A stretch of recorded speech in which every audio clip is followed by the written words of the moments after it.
100 años atrás, a Buenos Aires se le movía el piso. Un petizo hacía historia con sus crímenes y un hombre volvía héroe de la guerra.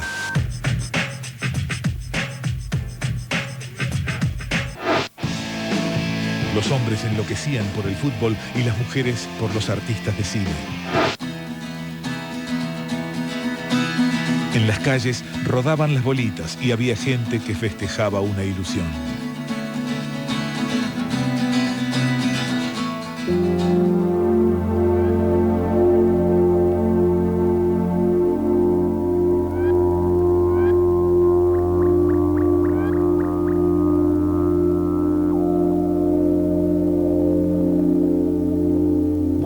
Bienvenidas y bienvenidos todas y todos, hermanas y hermanos del éter, a esta nueva emisión de este semanario festivo, literario, artístico, de ciencias, artes, tecnología, deportes, intitulado 100 años y con mirada argentina. Vuelvo al tema de los deportes porque hoy aquí está presente, de cuerpo presente, su Orson Welles canalla. Pero no canalla porque el tipo sea una mala persona en el fondo, no necesariamente, digo. Simplemente porque soy hincha de Rosario Central. ¡Que salude la barra! Y... Forjador de campeones, con Rosario Central, vibran los corazones, corazones rosarinos que te aclaman. Cortito fue, sí, pero fíjate vos que canallas, ¿no? ¿Y por qué canallas? ¿Por qué leprosos? ¿Por qué esto de los apodos? ¿Por qué los bosteros? De paso, felicitaciones a los bosteros. Pero ¿por qué los pincharratas? ¿Por qué los triperos? A ver, son todos términos que tienen una explicación histórica que nosotros vamos a contar hoy aquí en nuestro programa. No estoy tan seguro que esto de deschavar esta especie de secreto a voces sea bueno. Pero bueno, ahí va.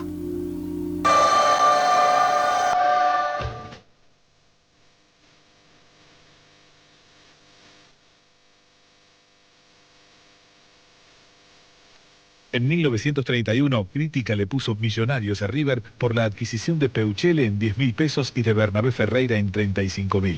Lo de Gallinas viene por la final de la Libertadores del 66, que de ganar 2-0 a Peñarol perdieron por 4-2. El bostero viene de las continuas inundaciones en las calles de La Boca y el clásico olor del riachuelo, mientras que Geneise significa genovés y se debe a los inmigrantes italianos que poblaron el barrio. Lo de Diablos Rojos de Independiente se debe a la delantera endiablada del 26, Canaveri, Lalín, Rabashino, Seoane y Orsi, y la del 38, Maril, De la Mata, Erico, Sastre y Zorrilla.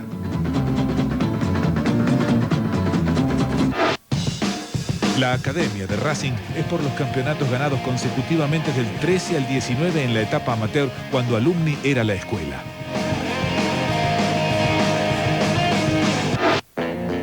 A los de San Lorenzo se los conoce como cuervos o santos. Se debe al cura Lorenzo, fundador del club, el cuervo por el negro de la sotana, el santo por el nombre de la institución.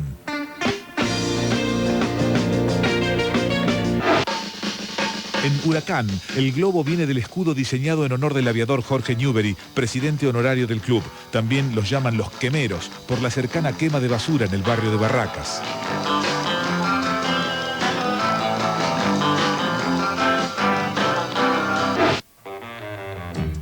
Los hinchas de Gimnasia y Esgrima de La Plata son los triperos porque los trabajadores de un frigorífico eran los fanáticos del equipo. Estudiantes de La Plata fue fundado por estudiantes de medicina que experimentaban con ratones muertos. Ahí les quedó el famoso pincharratas. Los leprosos de Newell's organizaron en la década del 20 un partido a beneficio de los enfermos de lepra y como los de Rosario Central no se presentaron, fueron bautizados como canallas.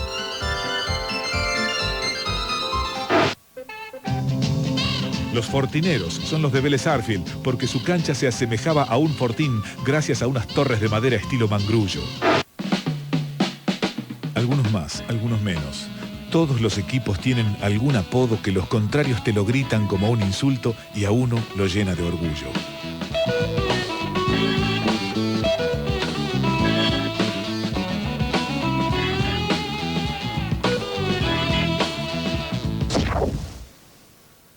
Déjame que siga un poquito más con los apodos. Y esta vez, estos apodos que se le ponen a personas públicas. Por ejemplo, ¿viste esos chistes que andan dando vueltas siempre? ¿Sabés cómo le dicen a Menem? No, ¿cómo le dicen? Le dicen allá. ¿Y por qué? Porque Bueno, estas cosas de poner apodos a los personajes públicos también entre nosotros son muy populares. Y después están los apodos entre los amigos. El gordo, ahí viene el gordo Pessoa. No sé por qué me dicen gordo, porque yo soy un tipo de hueso grande. Pero ahí viene el gordo Pessoa, el chueco, el rengo. ¿Qué hace, Gorreni? ¿Viste? Esa cosa. Bueno, el pelao, que hace bigotudo. Todas esas cosas que ponemos afectivamente. Después están algunos apoditos que pasan a reemplazar definitivamente los nombres de las personas.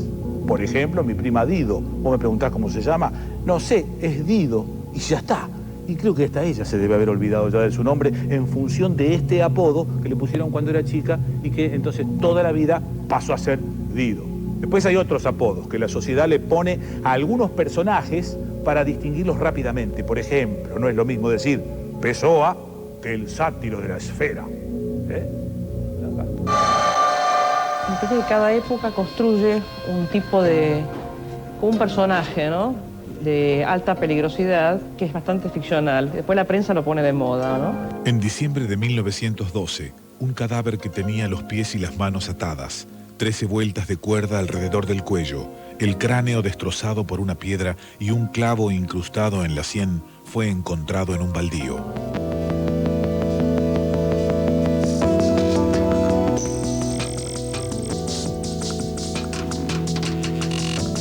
Era Gerardo Giardino, de 3 años de edad, última víctima de una serie de muertes que perpetró Cayetano Santos Godino. Hay una serie de testigos que lo ven pasar con el chico, con la víctima. Un comisario que interviene, revisando legajos, descubre un intento de crimen y la foto del petizo ahí conecta un poco, asocia, digamos que el método era parecido, siempre aparecía el tema del hilo, ¿no? Que él tenía en el pantalón y con una parte operaba, ¿no? Sobre los lesionados. Cayetano Santos Godino era conocido como el petizo orejudo por sus características físicas. Vivía en un conventillo con su familia muy pobre y se enfrentaba con su padre debido a sus discapacidades mentales. Tendría 4 años, 3, 4 años. Estaba sentado en la puerta, en el umbral de la puerta de calle, y pasó este tipo con un cigarrillo encendido, le quemó las pestañas. Se basa prácticamente, digamos, las acusaciones, absolutamente en las declaraciones de él, que son las de un mitómano.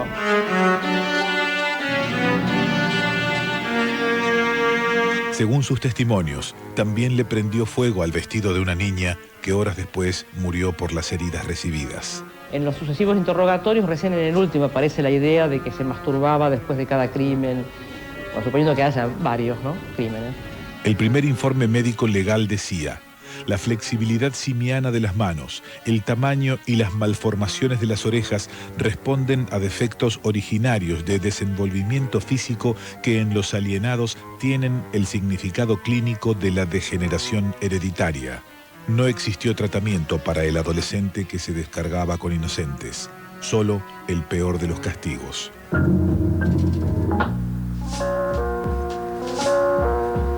Lo único que se probó es que había matado a uno solo de los chicos y los demás casos son muy confusos. De hecho, estuvo en el manicomio y hubo una fuerte reacción social que hizo que fuera para a la cárcel, ¿no? El petizo orejudo estuvo casi 30 años en el penal de Ushuaia como uno de los asesinos más famosos, aunque habitualmente era maltratado por los otros condenados. Creo que lo operó un tal Regazzoni, un doctor, que le achicó un poco las orejas. Cuentan que en la cárcel justamente había asesinado a un gatito que era un poco la mascota de todos los allí internados. Ese fue el motivo por el cual produjo una especie de rebelión que allí lo mataron los propios presos de la cárcel. Es probable que los han golpeado. Tampoco queda muy claro si realmente él fue responsable de la muerte de los gatos, pero eso sucedió 10 años antes. Él muere después de una úlcera. Llevaba un gato, algo así, lo rociaba con queroseno y le prendía fuego. Esa era la teoría de él. Le atribuían una intencionalidad y un placer en el crimen que era muy de la ficción, ¿no?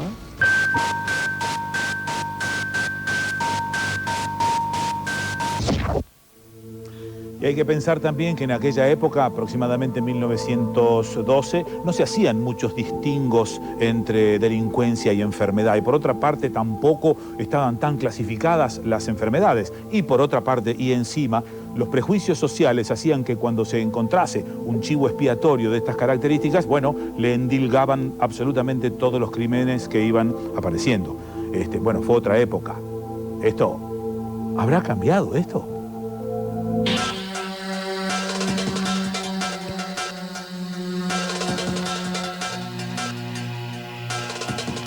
100 años atrás, mucha gente viajaba a hacerse la América. Todos los días se inventaba algo nuevo. Máquinas para viajar, para soñar, para matar. La guerra parió el comunismo y los años locos nos dejaron sin un mango. A los golpes aprendimos lo que era un golpe y todo se arreglaba a los tiros mientras el doctor analizaba los ratones. El hambre le dio de comer al populismo y terminó vomitando fascismos. La bomba hizo callar a las bombas y dejó oír a las masas. Desde el balcón se construían milagros y el planeta se partía en dos con un muro de silencio. Las familias incorporaron un nuevo integrante mientras la novia del mundo seducía hasta los más intolerantes. Las barbas florecían en el Caribe. Todos los países del mundo. Y de pronto nadie quiso cortarse más el pelo. El cielo dejó de ser inalcanzable, pero seguíamos volando bajo y nadie quería ir a la guerra. Paz y amor, loco, está todo bien. Para otros estaba todo mal y la respuesta fue venganza, sangre y fuego. Unos buscaban a sus hijos y otros compraban goles y espejitos de colores que estallaron en 1982 pedazos. Aunque sea por un rato, los culpables se sentaron en el banquillo. Reclusión perpetua. Y la mano de Dios jugaba para nosotros. El maldito virus nos sacó hasta las ganas y por la ventana entraron nuevos códigos. La realidad mutante de Camaleones derivó en nuevos líderes y víctimas. La guerra se transmite en directo por TV. El público es solo rating. Los amigos se encuentran en internet y nadie recuerda lo que pasó en los últimos 100 años. Y se abrió ese portón de Devoto. Bombos y cánticos y abrazos de todo el mundo. Había gente que hacía muchos años que no se veía.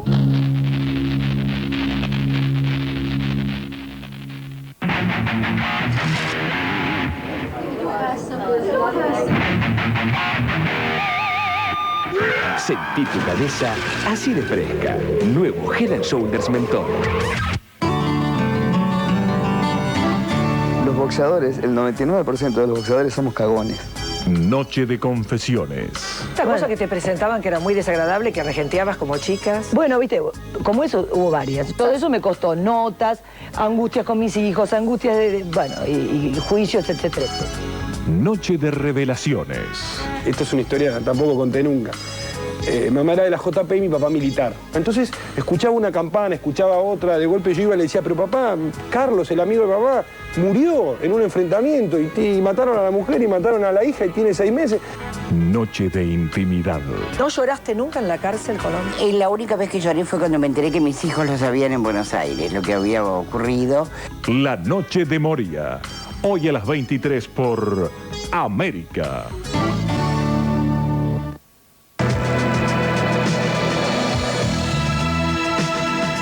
Audio Daihatsu. ¿Te suena?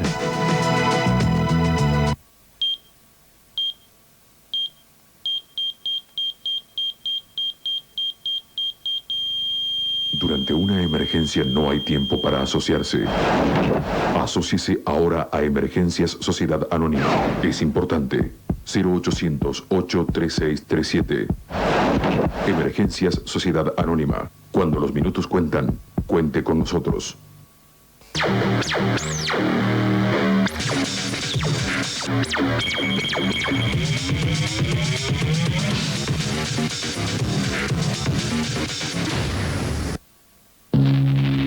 ¿Gobierno? ¿Pero qué gobierno? Si usted me dijo que era diputado y que iba a renunciar porque le parecía poca la dieta. ¿Qué viene ahora a decirme? Si usted ya renunció, entonces. Diputado, pero el ministerio lo sigo teniendo.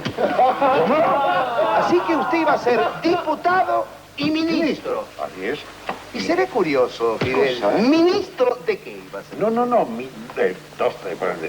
Diputado y ministro. Sí, bueno, pero las cosas en la actualidad, con un solo trabajo no se puede vivir. ¿Y ministro de qué? Ministro Arcadio sé que es un ministro.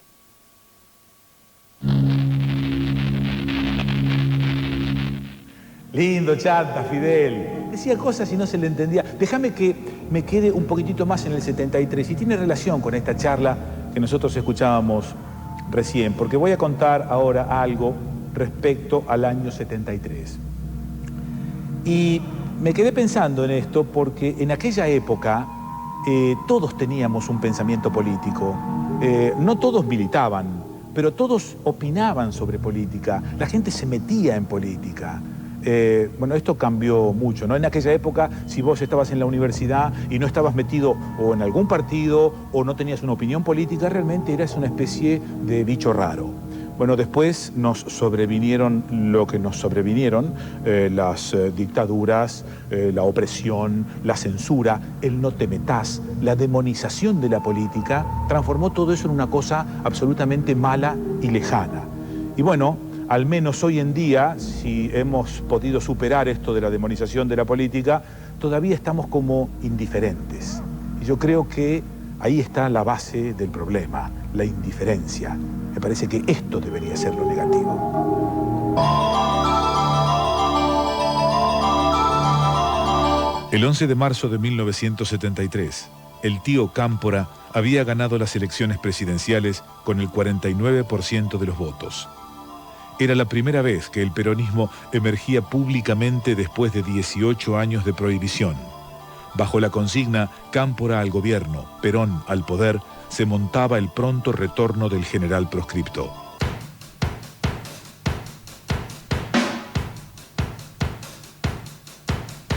Es una Argentina muy extraña, es una Argentina donde el espesor de la política era total, a tal punto que en esa época nadie se preocupaba si estaba Canal 9, Canal 13 o Canal 11. La política se hacía y no se veían los noticieros. Los distintos presos políticos eran militantes de las organizaciones FARC, Fuerzas Armadas Revolucionarias, FAP, Fuerzas Armadas Peronistas, Montoneros y ERP, Ejército Revolucionario del Pueblo, que habían actuado desde finales de los 60 hasta el mismo 73.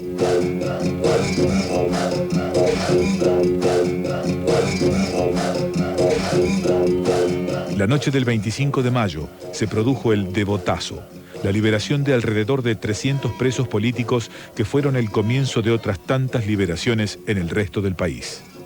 Nadie de buena fe dudaba de que los presos iban a ser liberados. A tal punto es así que hay un decreto de amnistía que tomó el mismo gobierno de la NUCE. ¿Qué ideología política tiene? Vamos a dejar de hablarnos de ideología, señorita. ¿Por qué no hablamos de Perón? La diferencia que existe es que la amnistía es una decisión que toma el Parlamento, el indulto es una medida individual que toma el presidente de la República. De hecho, la amnistía fue necesaria, aun cuando hubo que dictar un indulto, como consecuencia de los episodios que se viven en la noche del 25 de mayo. El día 24 tomamos los pabellones. Para nosotros ya es la primera libertad que tenemos cuando nos podemos mover. Las organizaciones presionaban en la puerta de la cárcel para liberar a los presos sin esperar ningún tipo de ley. La situación adentro y afuera del penal estaba casi descontrolada. Bueno, estaba rodeada la zona. 15, 20, 30.000 personas, difícil de calcular porque estaba oscura totalmente toda la zona. Y me llamaron sobre las 8 de la noche, que era indispensable buscar una fórmula que permitiera la libertad de los presos antes de que se produjera toma del penal o algún episodio por el estilo. Nos acercábamos a las ventanas, veíamos que se estaba llenando todo alrededor. Nos mandan a avisar de la jefatura del penal que ya estaban presentes a Valmedina, donde ellos habían venido con la orden de la amnistía. Y ahí inventamos una fórmula que es que bajo la responsabilidad de los diputados presentes, los presos políticos salían en libertad a la espera de indulto. La decisión del indulto se toma como consecuencia de la presión, organizaciones políticas que querían, en primer lugar, obtener la libertad de los presos lo antes posible. En un número quizá reducido porque no le tenían confianza a nuestro gobierno, lo cual es razonable, pero yo diría en una gran medida por el interés de presentar el indulto o la liberación de los presos como una pueblada. En algún momento de la noche, la policía, superada por los acontecimientos, reprimió para desconcentrar la zona y para evitar enfrentamientos entre las distintas agrupaciones. Hubo 20 heridos y 2 muertos. Oscar Lizac, de la JP, y Carlos Sfeir, de Vanguardia Comunista. Adentro estaban sueltos, dentro del penal, los 2 pabellones de presos comunes más alta peligrosidad y 3 de los lugares donde había presos políticos. Reencontrarnos con un montón de compañeros que, si bien estábamos detenidos en el mismo edificio, pero no nos veíamos desde hacía 2 años. Nos juntamos todos en el patio, cada uno con unas banderas enormes, que íbamos agarrados de las banderas, y se abrió ese portón de Devoto. Bombos y cánticos y abrazos de todo el mundo. Había gente que hacía muchos años que no se veía. Los compañeros de las organizaciones armadas peronistas salen cantando la marcha y la gente del ERP sale formada militarmente, con el puño en alto, sin saludar a los demás, tema que presagiaba lo que luego sucedería, ¿no? Las conducciones del peronismo revolucionario interpretaron el triunfo popular como un triunfo que casi le correspondía más a ellos que a esa larga lucha del pueblo con su caudillo histórico por 18 años.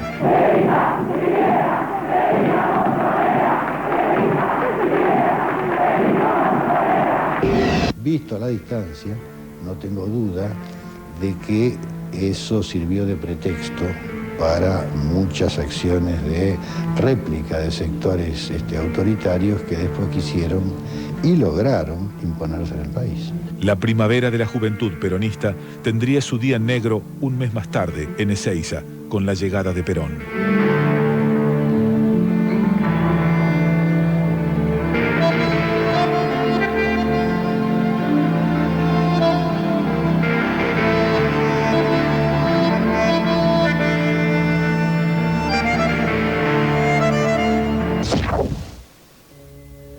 Qué complicado es reflejar estos hechos y qué complicado es opinar sobre estos hechos, ¿no? Porque tampoco son hechos históricos de una historia muy lejana, sino que están todos bastante fresquitos. Pero hay algunos detalles. Cuando asume Cámpora ese 25 de mayo de 1973, al lado de él estaba Salvador Allende y también estaba Dorticós, que era el presidente de Cuba. Esto era una clara señal a las izquierdas de que sí iban a participar del gobierno.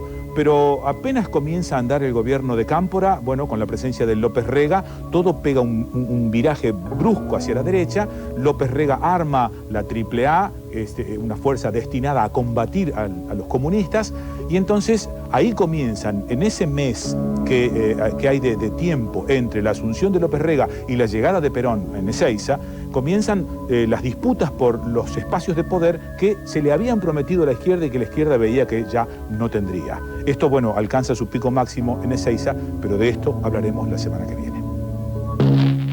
Se llamó 600 por la cilindrada, que si bien se fue modificando con los años, su nombre no perdió vigencia.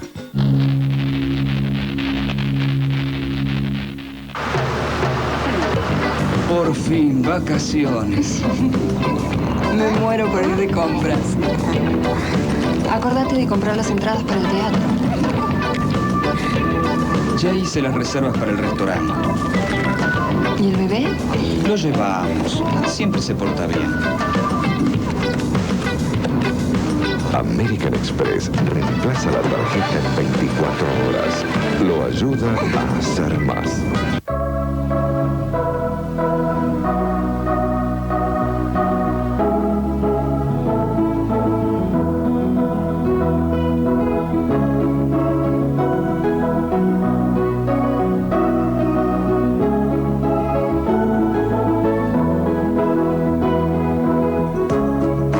Mar del Plata Aquarium. La naturaleza no solo se ve, se vive.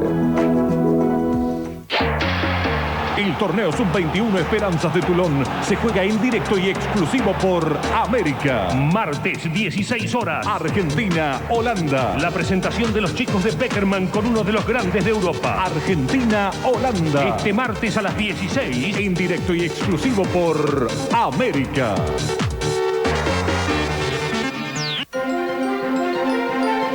Transmite LS86, América, desde La Plata, Buenos Aires, República Argentina.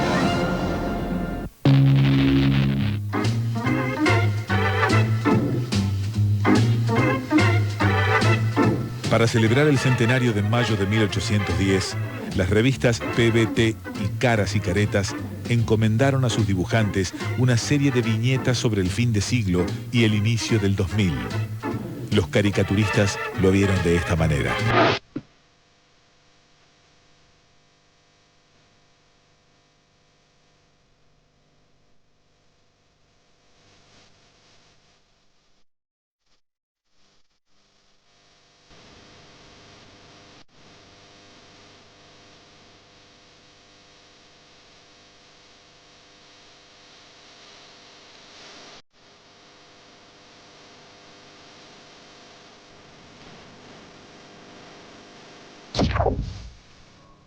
Sí, nos imaginaban, claro, sobrevolando la ciudad en el año 2000, pero ya estamos cerca del año 2000. La cosa me parece que es un poco distinta. No contaban con nuestro atraso, diría el Chapulín Colorado. Tengo acá un librito de la Chado Pif, Los Subterráneos Chado Pif, Compañía Hispano-Argentina de Obras Públicas y Finanzas, Sociedad Anónima, Subterráneos Españoles de Buenos Aires. Esto es del 30 y pico. Fíjate, Dorita te está mostrando un planito que viene en este mismo libro, donde vos podés apreciar, por ejemplo, que esta es la línea A de Subterráneos, es la primera que se hizo con la compañía anglo-argentina. Vamos a ver un informe ahora justamente de esta línea A. Y después ya se había pensado en la línea que va a Palermo. En el año 30 ya habían llegado como hasta por aquí, y fíjate que ya habían también parido la idea de ir con un subterráneo transversalmente debajo de Pueyrredón y debajo de Jujuy. Bueno, de esto ni noticias. Hasta acá nos hemos puesto sumamente contentos porque estamos terminando el 2000. Loco, a Saavedra nos llegamos. ¿Será posible que terminemos el 2000 sin llegar a Saavedra?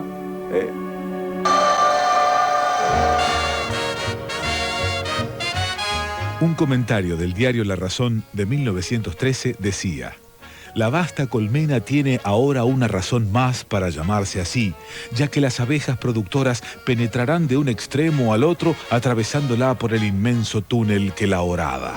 Era la bienvenida al subterráneo y específicamente a la línea A que unía Plaza de Mayo con Plaza 11.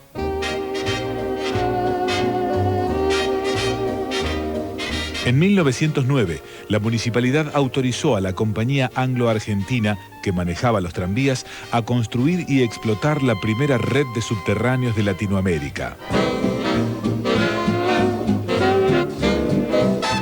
El costo total ascendió a 16 millones de pesos.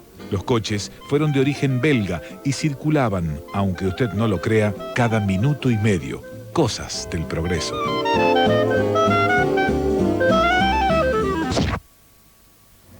Y en esta pulsión que yo tengo por traer objetos, he traído uno. No un subterráneo, no. ¿Cómo voy a traer un subterráneo hasta acá? Pero sí pude traer una cosita más chiquita, porque ahora nos vamos a acordar del Fiat 600. El fitito, ¿viste? ¡Que pase el Fiat 600! Y tengo uno acá, mirá.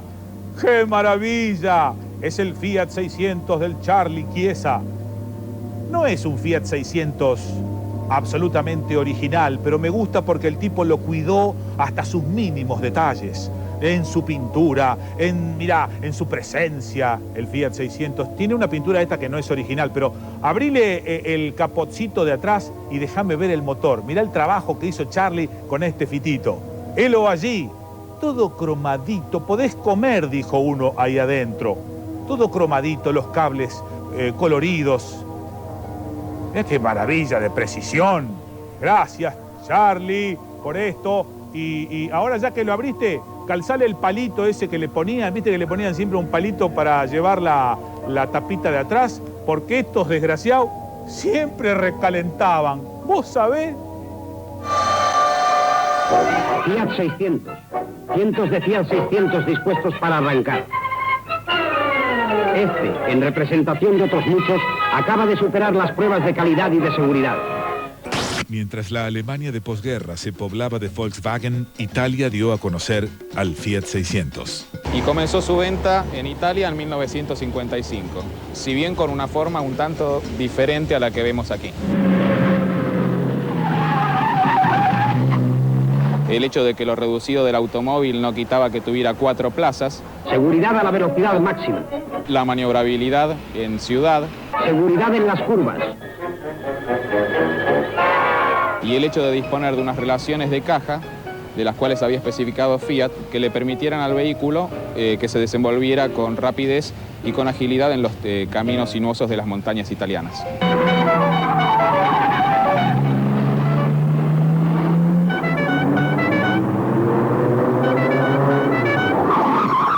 No conozco nada de mecánica gracias a este coche, de la nobleza y la utilidad que le di.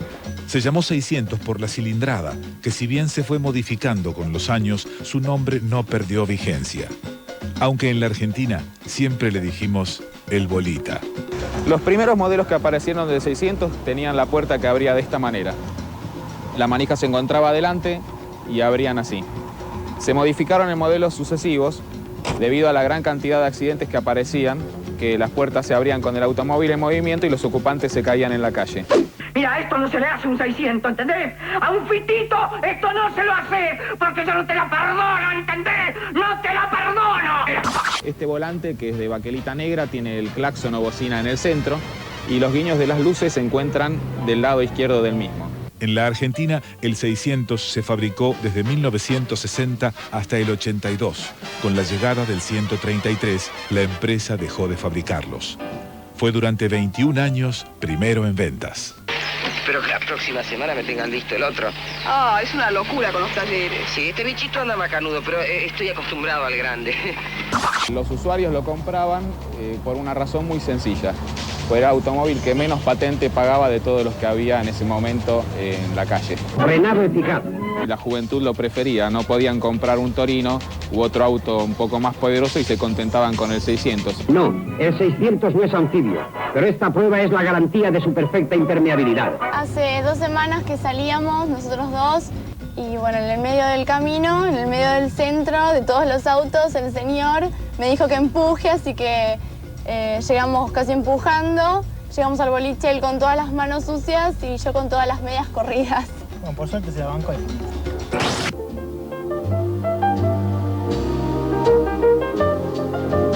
Y a pesar de que la producción del mismo finalizó hace 17 años atrás, la pasión por estos coches y la actividad deportiva del mismo todavía no han cesado.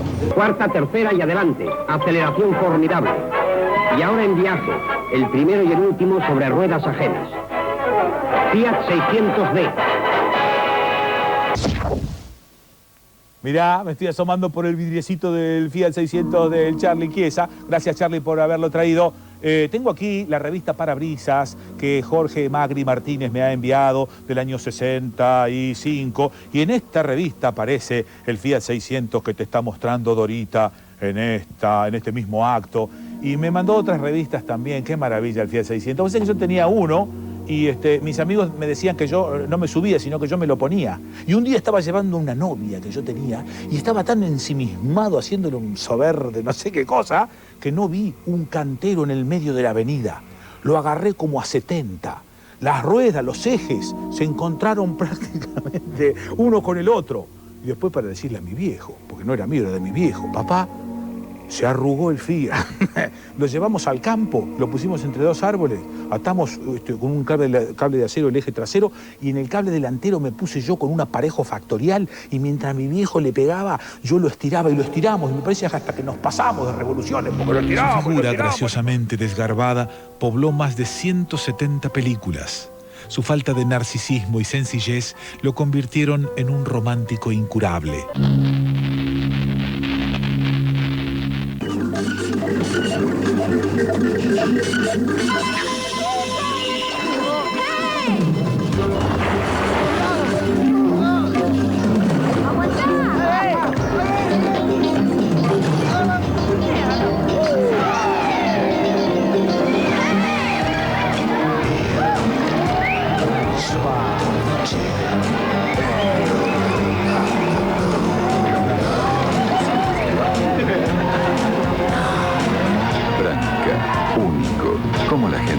Nova. Abuelos de todos.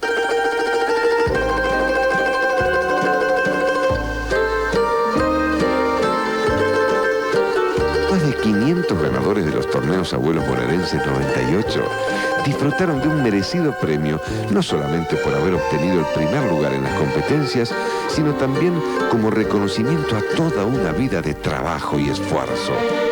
Un viaje de 10 días por Italia, recorriendo lugares maravillosos, viviendo emociones como volver a sus orígenes, presenciar el Ángelus y ser bendecidos por el Papa, fueron una caricia para el alma de nuestros mayores, que año tras año se hace realidad a través de los torneos Abuelos Bonaerenses. Gobernación Duhalde. ¿Tú eres de los que piensan que yo soy un conductor de televisión normal y corriente?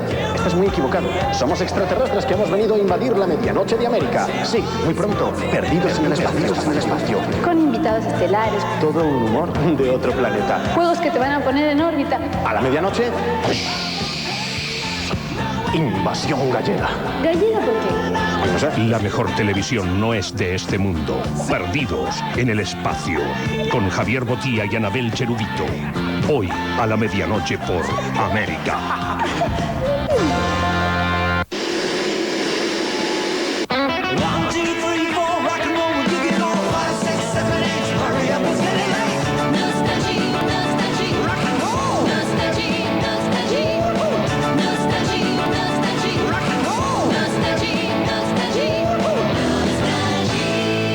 Ponés la radio y te encendés vos. 106.7.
Déjame ver un cachito más, Julito. ¿No es cierto que hubo una generación entera de actores italianos que dejaron en nosotros, no sé si huellas indelebles, como suele decirse, pero sí muchísimos recuerdos? Alberto Sordi, ¿te acordás en aquella película? Ya no me acuerdo el nombre, pero el tipo con su cara de canchero medio italiano, medio argentino, porque ahí es donde se nos mezcla un poco toda esta historieta de la cosa italiana.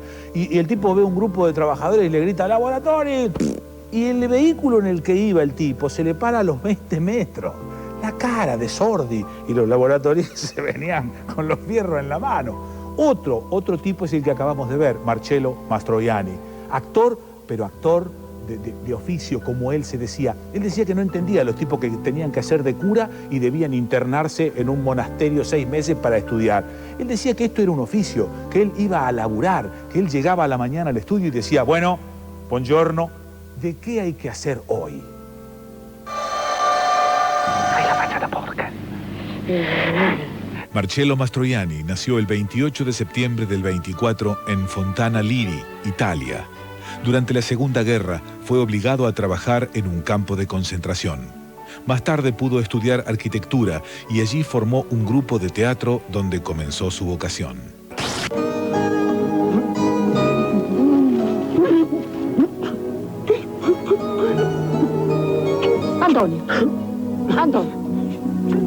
Anto, what's the matter?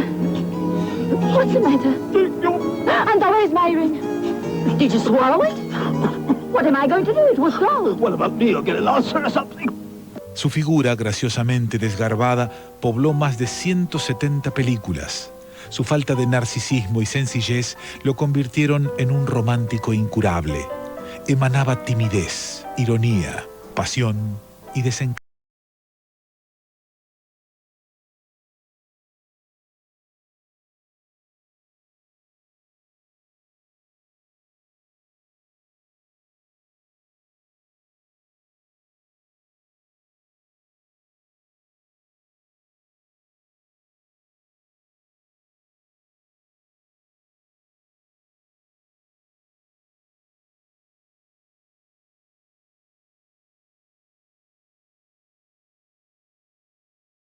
no hubiera existido, Fellini hubiera tenido que inventarlo.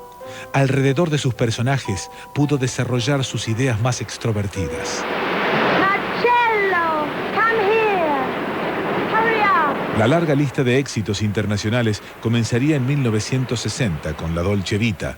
Después vendrían 8 y medio, Un día muy particular, La piel, Los girasoles de Rusia, De eso no se habla, sostiene Pereira, y Stanno tutti bene, entre muchas otras.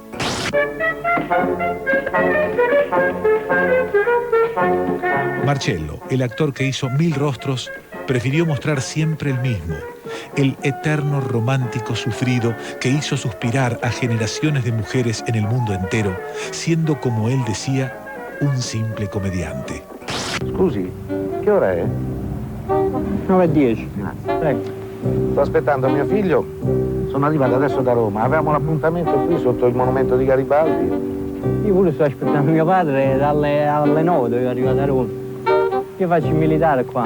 Anche mio figlio, alla caserma Piave. Vabbè, c'è solo quella qua. Avrà avuto un permessino visita parenti, credo. Beh, penso di sì. Sì. Quando facevo il militare io i permessini non c'erano, ma quelli erano gli anni di guerra. Pure mio padre ha fatto la guerra. Quando comincia a raccontare dei tedeschi, i ricoveri... Anche io ho questo vizio. Sì. Ma non è perché uno rimpiange la guerra, forse è perché rimpiange la gioventù. Succederà anche a voi. Allora ci dobbiamo dare da fare per avere una gioventù da rimpiangere. Lei come figlio deve essere simpatico. Anche lei come padre. Grazie. Lei. È strano perché è sempre molto puntuale. Pure mio padre no, veramente. Lui è sempre impicciato, è avvocato. Anch'io? Sì? Sì. Allora forse lui c'ha lo studio nel quartiere Prati. Anch'io. Studio abitazione, ci abbiamo via Paolo Emilio. A 47? Sì, secondo piano. Interno 5. 5 e 6. Mica è Qué bueno, qué bueno. Nunca me dejas ver un poco más, Julito. Siempre todo tiene que ser ahí cortito, interruptus. ¿Vos me entendés? Estaba mirando mi libreta del almacén y acabo de ver acá que he anotado que debo traer una maquinita para hacer pizzelle. Ah, ¿no sabés qué es pizzelle? Imagínate 2 planchas así de acero fundido con un dibujito. Entonces doña Daleva, allá en Coronel Bogado, provincia de Santa Fe, hacía una pasta, tirábamos la pasta ahí adentro, se ponía arriba del fuego, se cerraba y se hacía como una especie de barquillo. Pizzelle. ¿A cómo no sabéis lo que es pizzelle? Vamos a conseguir una máquina de pizzelle, se la vamos a pedir a la Daleva del Coronel Bogado que la traiga acá. ¿Qué otra cosa quiero mostrarte? Tengo una máquina de coser, hermanas y hermanos del éter, que es una belleza. Su marca, la marca es una marca seguramente estadounidense que ha sido ocultada por aquel que las importaba y le ponía de nombre Obrerita. Esta máquina es de 1912 y me la enviaron de regalo y cose de verdad. No es una máquina de juguete, cose de verdad. Muy lindo. ¿Y ahora qué me queda? El gran concurso de este artefacto infernal. Fíjate lo que me contestó alguien. ¿Es un instrumento de cirugía? ¿Cómo va a ser un instrumento de cirugía? Debería darte vergüenza. ¿Es un expansor de bocas de tubos de plomero? ¿Cómo va a ser un expansor de bocas de tubos de plomero? ¿Es un artefacto para estirar la puntera del zapato? Nones. Bueno, son los únicos 3 que se equivocaron. Decenas de miles de millones de personas llamaron acertando nuevamente. No los engaño ya con nada. No sé qué voy a hacer de mi vida. El resto acertó. Esto es para los dedos de los guantes, para abrir los guantes de cabritilla, que se ponían un poquitito chiquitos y entonces no entraba la manito. Esto es para eso y todo el mundo lo adivinó. Pero, hermanas y hermanos del éter, tengo una cosa que ustedes no van a saber nunca. Esta no me la van a adivinar, pero ni aunque llamen a la Academia Real Española de Ciencias, Artes, Letras y cosas. Esto que ven ustedes acá deben decirme, ¿qué cuernos es? Ah, lo mostraste poquito. Haces bien en mostrarlo poco. Bueno, los desafío, esto no lo van a averiguar así como así fácilmente. Tenía que hacerles una invitacioncita, no para ir al cine gratis como la otra vez, sino que la gente del, ¿cómo se llama el cine? Lorca 1 y... Espérate, lo busco por acá, porque acá lo tengo. Lorca 1, Lorca 2 y L'Orange han invitado a los estudiantes universitarios a que vayan con sus libretas universitarias y 2 fotos 4x4 a Riobamba 477. Y allí les van a dar un carnecito para pagar 3 mangos con 50 en los 3 cines, no los miércoles solamente. All the days do you know? All the days of your life. Esto es. De las novelas de aventuras que leía en su Pigüé natal, Eduardo Buisson ni siquiera imaginaba vivir su propia aventura en la Segunda Guerra Mundial. Llegaste temprano. Que no me siento bien, tengo dolor de cabeza, fiebre, esta gripe me va a liquidar.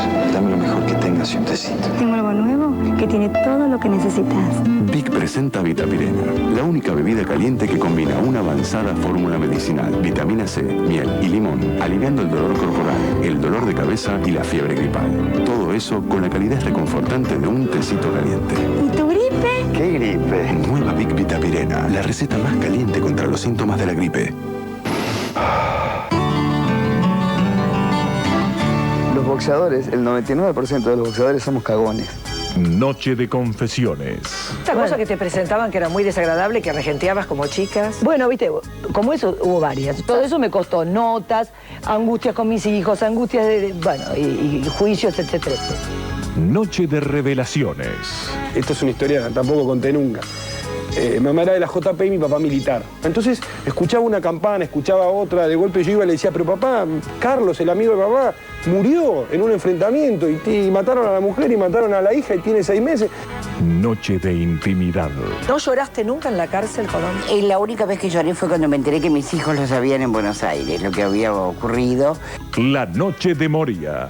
Hoy a las 23 por América.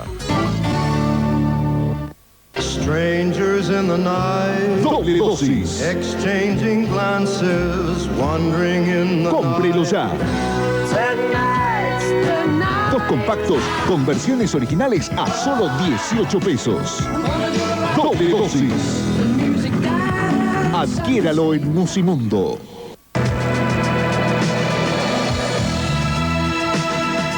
Audio Daihatsu. ¿Te suena?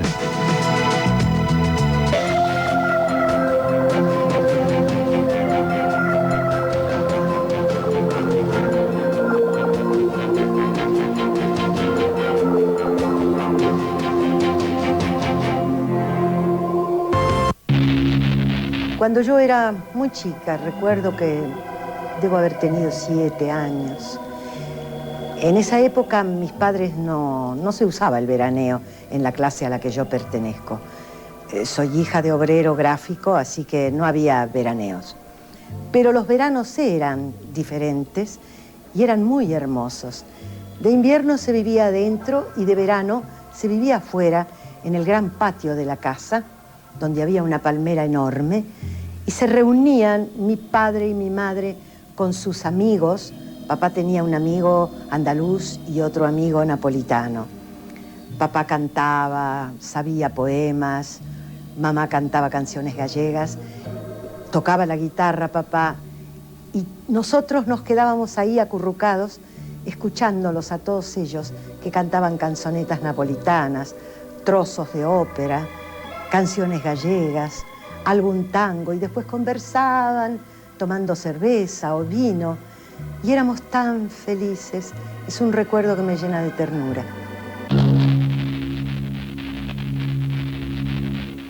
Gracias, María Rosa. Los recuerdos van y vienen y se mezclan los recuerdos felices con los recuerdos no tan felices y con aquellos que son más sangrientos. La presencia, insisto, en este siglo de las guerras es inevitable.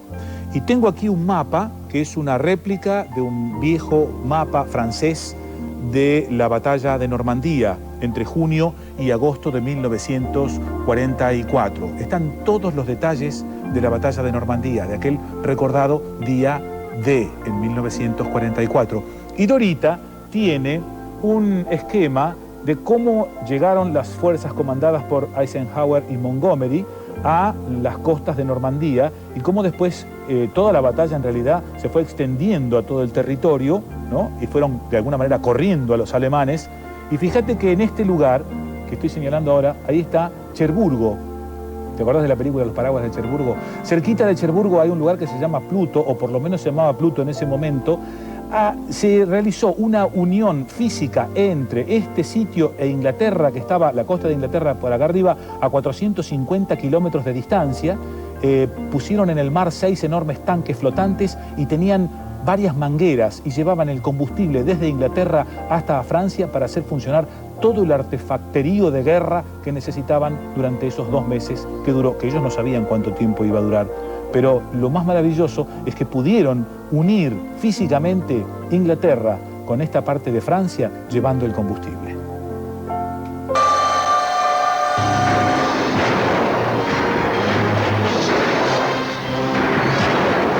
Me gustaba mucho la lectura, leía grandes aventuras como Julio Verne, Alejandro Dumas, Emilio Salgari, sí. De las novelas de aventuras que leía en su Pigüé natal, Eduardo Buisson ni siquiera imaginaba vivir su propia aventura en la Segunda Guerra Mundial.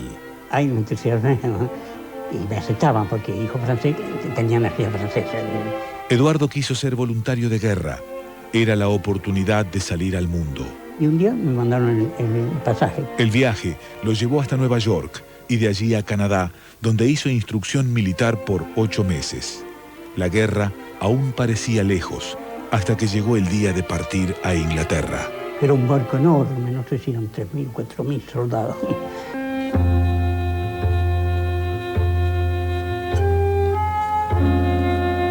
El cruce del Atlántico llevó 17 días y al arribar a Liverpool, cada uno de los voluntarios fue destinado a un cuartel.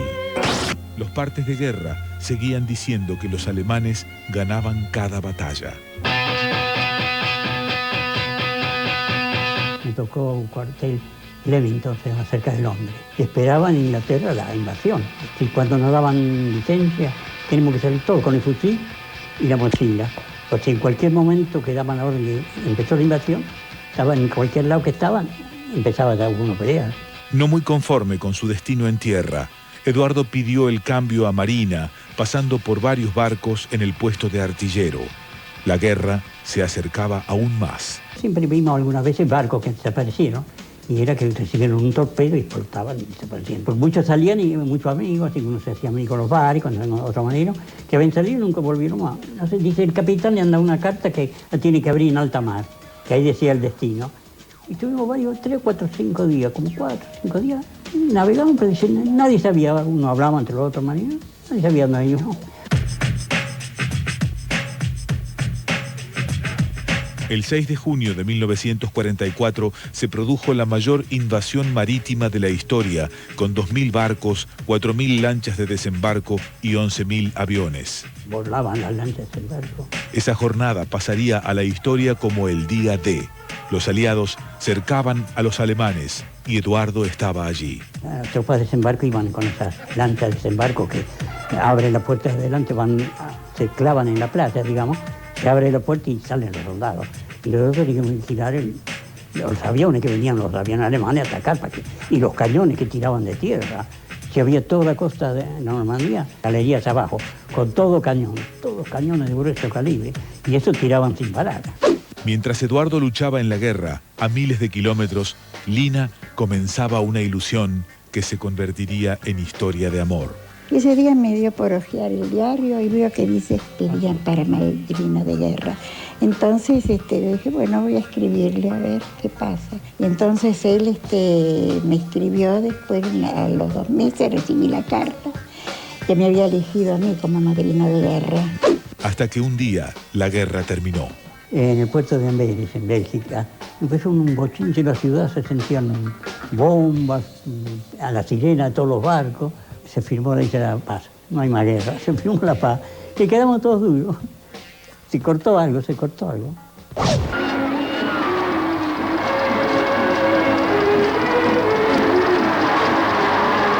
La desmovilización llevó casi 8 meses. Los voluntarios volvieron a Estados Unidos y Eduardo regresó a la Argentina, donde Lina lo esperaba para conocerlo. Recibí todavía 2 telegramas, uno de Nueva York y otro de Brasil, que me anunciaba que llegaba. Entonces le pedí a un oficial que estaba allí, por favor, si me podía ayudar a buscar a mi ahijado, porque yo no sabía quién era, no lo conozco. Y él llevaba la pulsera de identificación Y me dijo que la había llevado todos estos años él y me la daba a mí para que yo se la llevara esta pulsera de identificación.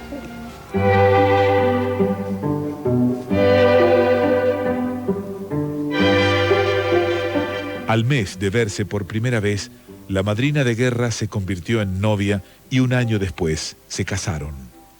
Más tarde llegarían los 5 hijos, los 13 nietos y el bisnieto. Esta fue la historia de amor de un hombre al que le gustaba leer y una mujer a la que le gustaba escribir. Y siempre pensé, como estas cosas de ir y venir con la historia y con los afectos, que ni un pueblo ni una persona es siempre eternamente infeliz o siempre eternamente feliz.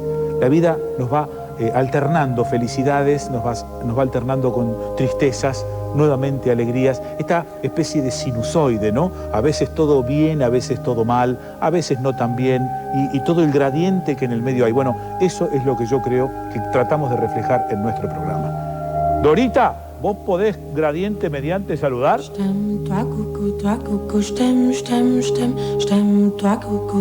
Si querés, metele de nuevo, porque total,